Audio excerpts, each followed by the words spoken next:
Okay, well, here we're beginning the process of making the seat for the mini bike. We've made some really good progress on it today. Hoping to take the frame down to get it powder coated today.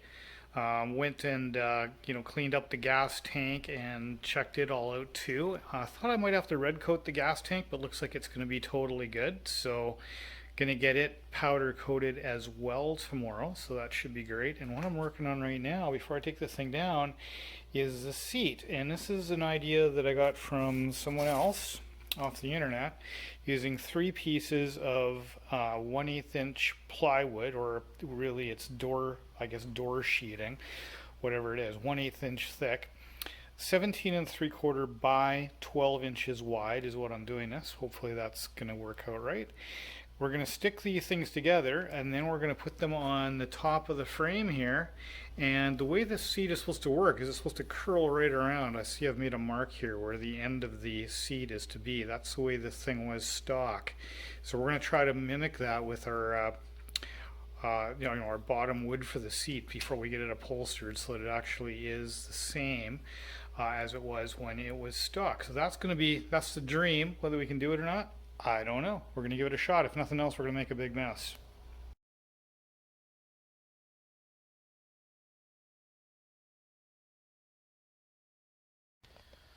Okay, well, we got the whole thing glued up and clamped up, and we're going to see how this goes.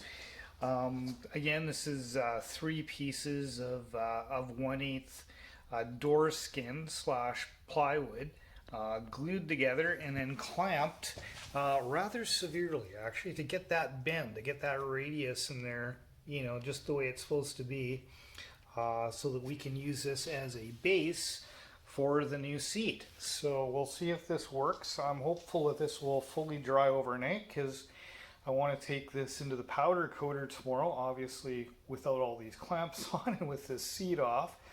But I need that seat to stay in that same position, so I'm hopeful it'll dry well overnight. In fact, maybe what I'll do is put it in the house where it's a little warmer to make sure that it dries as much as possible. I think that might be a good idea, because I need to get this thing into the powder coater tomorrow. Very cool how this worked out. Again, this was not my idea. This idea was given to me by another guy online. It was actually a guy that I bought some parts off of, and it actually wasn't his idea. He got the idea from somebody else and then shared the info with me. So don't even know who to thank, but this is clearly I think a good idea. I'm clearly dripping a lot of paint all over this thing, aren't I? I'm going to have to clean that up before I take it down to the powder coaters, aren't I? But, oh well, que sera. Anyways, hope everybody's doing good. Yeah, pretty happy with this so far. Okay.